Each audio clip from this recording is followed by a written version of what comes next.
Le 18 décembre 2014, le ministre d'État, ministre du Plan et du Développement, s'est rendu dans la localité de Taféré, à l'invitation de la Jeunesse Unie pour le Développement de Niakara. Parrain des activités de la JDEN, le ministre a été accueilli par une population en liesse.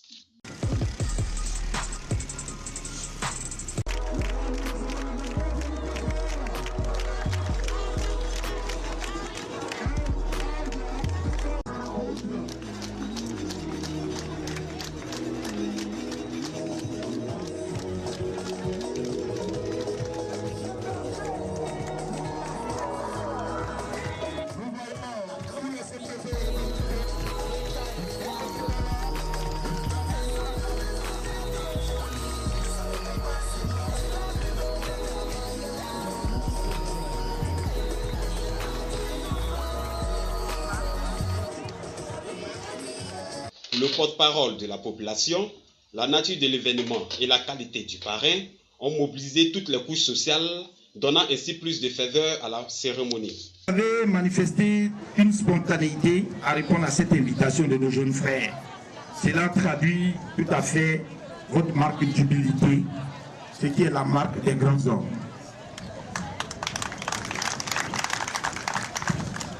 C'est pourquoi l'ensemble des populations du département, avec à leur tête la chefferie traditionnelle et coutumière, s'est voulu solidaire de l'initiative de nos jeunes, en s'impliquant dans l'organisation de cette fête de l'unité et du brassage. Comme son prédécesseur, Mme Zarakpa, au nom des femmes, a relevé la proximité du ministre d'État, ministre du Plan et du Développement, président de l'UDPCI avec la population de Taféré. Que le destin d'un homme se confonde avec celui de tout un peuple.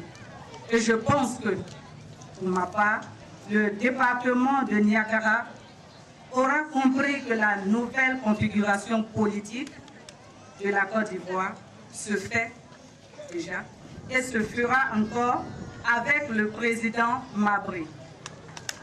Après avoir été intronisé chef traditionnel de Taféré, le ministre d'État, ministre du Plan et du Développement, président de l'UDPCI, a rappelé l'alliance qui existe entre le peuple Dan et le peuple Sénufo, avant d'expliquer les raisons pour lesquelles les Ivoiriens doivent accorder un second mandat au président de la République.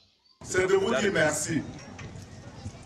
Merci, certes, à nos enfants qui m'ont invité, à mes petits frères, mes petites soeurs qui m'ont invité à Taféré dans le cadre des activités départementales de la jeunesse. Mais merci surtout à la chefferie coutumière. C'est le porte-parole depuis notre entrée dans le département et en particulier dans la commune de Taféré. J'ai senti cette mobilisation, cet accueil. Nous avons reçu les bénédictions du chef de terre et toute la chefferie du département est mobilisée pour nous accompagner. Vous m'avez indiqué, et ça aussi, parce que nous avons en partage notre tradition, nos coutumes avec le grand peuple Sénufo auquel appartiennent les Tagbana. Vous avez dit que dans la pure tradition Tagbana, ce matin, à l'aube, la libation a été faite comme il se devait et dans l'endroit où ça devait être fait. Je pense qu'il n'y a pas meilleure manière de me dire que je suis chez moi. Que je suis chez moi et je rapporterai certainement à vos patrons qui m'ont dit de venir voir si vous vous comportez bien. Je leur dirai ce qu'ils ont appris ici, là, ils n'ont pas oublié. En tout cas, ils sont allés là-bas, ils ont montré un peu. Donc je tiens à vous dire merci. Merci pour l'accueil, merci pour la libation, merci pour toutes les bénédictions, y compris des imams. Je pense que ce que nous attendons de nos parents, c'est ça. C'est de nous accompagner de leurs prières et de leurs bénédictions. Parce qu'on peut les apprendre, on peut les prendre partout ailleurs. Mais quand vous n'avez pas la bénédiction et le soutien des parents, le reste est voué à l'échec. L'imam a rappelé tout à l'heure que j'ai été à la Mecque. Je viens de faire la Oumra avec le président de la République il y a quelques jours. Mais tout ça, Dieu ne nous écoutera pas, ne nous accompagnera pas si nos parents ne sont pas contents de nous et ne nous apportent pas leur bénédiction. Merci en tout cas pour ces bénédictions. Merci également aux élus, Monsieur le maire, le conseil régional, les députés dont il a été le porte-parole. Merci à l'ensemble des cadres qui se sont mobilisés, qui ont fait le déplacement. Ceux qui n'ont pas pu venir m'ont parlé au téléphone. Je voudrais à chacun de vous dire un grand merci. Merci de la part de mon épouse, merci de la part de la délégation qui m'accompagne, qui comprend le député de Biakouma, président du groupe parlementaire UDPCI, qui comprend le maire de Zonien, M. Zrakpa, c'est l'époux de Mme Zrakpa Oïk. Et donc, on n'est pas venu aujourd'hui donner la dot, parce que de toute façon, tout ce qui vous appartient m'appartient. Voilà, donc vous n'allez pas me réclamer quoi que ce soit, mais je suis venu avec aussi vos enfants, vos frères, pour vous dire que nous nous sentons bien à Taféré, nous nous sentons bien dans le département de Niankara, dans le pays Tagbana et dans le grand pays Sénoufo. En tout cas, merci de l'accueil. La deuxième chose que je dirais, c'est que le président de la République, le président Alassane Ouattara, ne peut pas vous oublier. Le président ne vous a pas oublié. Évidemment, le maire l'a indiqué, dès l'hôtel du Golfe, il a mis en place un schéma pour pouvoir aider la population, pour faire face à votre demande, à vos besoins les plus pressants. C'est comme ça que le PPI a été créé et la sous-préfecture de Niankara seule doit bénéficier d'une dizaine d'écoles. Mais nous avons connu des retards dans la mise en œuvre du processus. L'argent pour les 10 écoles est déjà là et vous aurez forcément les 10 écoles. Le président ne vous a pas oublié et cela a été rappelé. C'est pourquoi nous avons signé il y a seulement 2 jours la banque d'investissement de la CEDEAO, la BIDC, dont je suis le gouverneur. Nous avons signé donc le prêt qui va permettre de tirer l'eau pour ravitailler Taféré et la sous-région, et dans quelques mois, vous aurez de l'eau potable dans cette ville. Le président de la République ne vous a pas oublié, puisque depuis 2 ans, depuis que nous avons tenu le conseil de Boaké et de Korogo, le président nous a instruit de faire en sorte que nous créions des emplois ici, et cela a été rappelé avant, que nous puissions créer des emplois dans le nord et à Taféré en particulier, à travers la transformation de la noix de cajou. Vous savez que grâce à vos efforts, nous sommes 2e producteur mondial de noix de cajou, après l'Inde. Mais c'est l'Inde qui transforme plus de 85% de la production mondiale. Le président a trouvé que ça, ce n'est pas acceptable. Donc, tout le mécanisme est mis en place pour que dans les cantons, dans les gros villages, dans les sous-préfectures, nous installons des unités de transformation de la noix de cajou. Et ça va créer des richesses, ça va faire qu'on va mieux acheter l'anacarde, mais aussi ça va donner du travail aux enfants. Et le président a instruit fermement le gouvernement. Nous sommes en train de travailler sur cela. Bientôt, des résultats vont nous faire. Le président ne vous a pas oublié parce que justement, les questions d'école ont été présentées, mais j'ai rencontré le président de la BIDC avant-hier pour lui dire qu'il a des ressources sur la ligne du fonds indien qu'on a donné à la BIDC. Et le reste va être investi dans la santé et dans l'éducation. Et dans l'éducation, en premier lieu, dans le nord du pays. C'est une exigence des démarches que nous faisons notamment actuellement dans le cadre de notre coopération avec les États-Unis pour avoir les 400 milliards du MCC. Nous devons relever le niveau de scolarisation de la jeune fille et des enfants du primaire. Et nous allons donc investir suffisamment dans l'école de premier niveau et de 2e niveau au niveau du Nord. Et Taféré, Niankara seront prises en compte à ce niveau. Je voudrais vous dire que le président Alassane Ouattara viendra vous voir. Il est venu à Korogo, il est venu à Ferké, il est venu à Boaké, eh bien il viendra également dans le département de Niankara. Il viendra pour vous dire merci. Il viendra voir comment les choses se passent sur le terrain. Mais il viendra pour vous dire tout ce qui est prévu. Vous savez, nous tous nous sommes mobilisés pour que le président de la République ait le deuxième mandat. Le deuxième mandat pour nous donnera l'occasion pour que tout ce qu'il a demandé aux Blancs qu'ils sont en train de donner maintenant, mais aussi tout ce que nous pouvons tirer au plan national, des ressources de l'anacate, du cacao, de l'or, du diamant, de l'EVA, du coton, etc., que tout cela permette à chaque enfant d'aller à l'école, à chacun de nous de se soigner, à chaque maman d'avoir l'occasion de travailler et pouvoir nourrir ses enfants. Donc le président a ce vaste programme. Nous allons commencer à l'exécuter. Je voudrais vous dire qu'avant la prochaine élection présidentielle, vous sentirez davantage à Taféré, à Niakara, ce que Ouattara est en train de faire pour ce pays.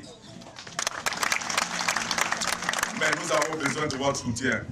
C'est pour cela que je voudrais vous dire ce matin que si Henri Konan Bédié, qui était président, qui n'a pas terminé son mandat, qui a été obligé d'abandonner, qui est revenu, qui s'est présenté candidat et qui s'est dit la meilleure chose c'est que je puisse soutenir Alassane au deuxième tour. Si Bédié aujourd'hui, à la suite de la déclaration que j'ai faite en décembre dernier à Yamoussoukro, a appelé à soutenir Alassane Ouattara, c'est parce qu'il sait qu'aujourd'hui, au moment où je vous parle, il n'y a pas mieux en Côte d'Ivoire qu'Alassane Ouattara pour nous apporter le développement et la paix. Je voudrais donc que Taféré et Niakara se mobilisent comme un seul homme pour faire mieux que vous avez fait en 2010. Et je vous promets que je reviendrai ici. Quand le président sera passé, je reviendrai pour que nous puissions inaugurer des infrastructures. Je ne reviendrai pas pour faire des promesses, mais je reviendrai parce que beaucoup sera réalisé ici et nous reviendrons régulièrement pour faire des inaugurations. En tout cas, je tiens à vous faire cette promesse et à vous dire que nous sommes engagés à soulager vos attentes. La dernière chose que je dirais, mesdames et messieurs, en remerciant le préfet, en remerciant l'ensemble du corps préfectoral, en remerciant la gendarmerie, la police, les FRC, tous ceux qui contribuent à la pacification de Taféré et de Niakara et du Grand Nord, c'est de dire merci à ces jeunes gens. Vous savez, c'est vous l'avenir, c'est le président de la Judée. Les cadres, les élus se sont déplacés parce qu'ils ont vu que vous êtes sérieux, que vous êtes la promesse pour le département de Niakara. Être la promesse signifie qu'on prend au sérieux ses études, signifie qu'on s'organise. Parce que des fois, vous venez juste pour vous amuser. Or là, nous avons tous compris que c'est des jeunes gens sérieux. À Niakara, on m'a fait visiter votre siège. Eh bien, je vous aiderai à réhabiliter et à équiper ce siège. Ce que je vous demande, c'est de faire en sorte que vos aînés soient fiers de vous, que les parents soient fiers de vous, en faisant des résultats scolaires brillants pour ceux qui sont encore à l'école et pour ceux qui ont commencé à travailler, en n'oubliant pas que c'est d'ici que vous êtes partis. Il est bon de revenir de temps en temps. Il est bon que même ceux qui sont nés à Abidjan, vous puissiez les ramener de temps en temps. Ça leur apprendra à connaître la pure tradition Tabana, à savoir qu'il y a des gens ici qui comptent sur eux et qui sont ce devoir-là de revenir. Je voudrais donc vous dire merci pour ce que vous êtes en train de faire et nous essaierons de vous accompagner.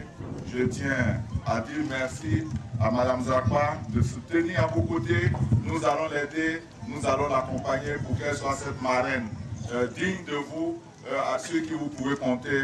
Mme Abri me charge de dire aux femmes de Taféré et de Niakara qu'elle a compris votre message, tout ce que vous avez confié. Ce qu'elle peut faire pour vous aider, eh bien elle le fera. Tous ceux qui nous ont donné des courriers, que ce soit les coopératives, les mutuelles, des jeunes, des femmes, des paysans, eh bien, vous savez que nous avons plusieurs instruments. On a évoqué le programme national de cohésion sociale. Ce n'est pas un programme qui a de grands moyens, mais c'est un programme qui peut vous aider à organiser des activités de cohésion sociale, mais aussi à soutenir quelques petites activités qui soulagent et qui renforcent la cohésion sociale et même des activités rémunératrices. Le programme national de développement communautaire, quant à lui, est en train de chercher des moyens pour faire l'extension de ses activités. Parce que pour le moment, il est circonscrit dans une partie de la région et nous continuons. Mais l'instrument au-dessus de tout ça, c'est le PND. Nous sommes en train de faire la revue du PND en cours. Messieurs les élus, nous ferons en sorte de pointer ce qui a effectivement été fait et ce qui est prévu va être fait pour votre département et pour votre sous-préfecture. Mais nous allons élaborer le prochain PND. Nous nous retrouverons pour voir vos priorités afin qu'on puisse les inscrire dans les programmes triennaux qui vont suivre le PND 2016-2020. Sachez que désormais, vous avez votre frère à Abidjan. Avec les élus, nous ferons en sorte de vous accompagner dans le développement et nous ferons en sorte que Tapere-Niakara bénéficie des retombées de l'effort commun et de la grande générosité du président Alassane Ouattara qui est au service de la Côte d'Ivoire. Merci pour l'accueil, merci pour tous ces dons que vous nous avez faits. Merci en tout cas de me dire que ici, chez mon grand frère, le gouverneur connaît Tchemoko Mieye, que je suis bien chez moi. Transmettez-lui en attendant que je le fasse moi-même. Transmettez-lui toute mon affection, toute ma fraternité. C'est vraiment un grand frère. Je ne peux pas tout vous dire, mais les moments que nous avons passés ensemble à la primature et au gouvernement, il a été ce précieux conseiller pour moi. D'ailleurs, pour l'élaboration du PND, monsieur le maire, je voulais vous dire que c'était mon conseiller au culte, même s'il était déjà à Dakar. En tout cas, merci à chacun et à chacune, et à très bientôt ici pour d'autres belles fêtes et pour des inaugurations. Merci beaucoup, que Dieu nous aide.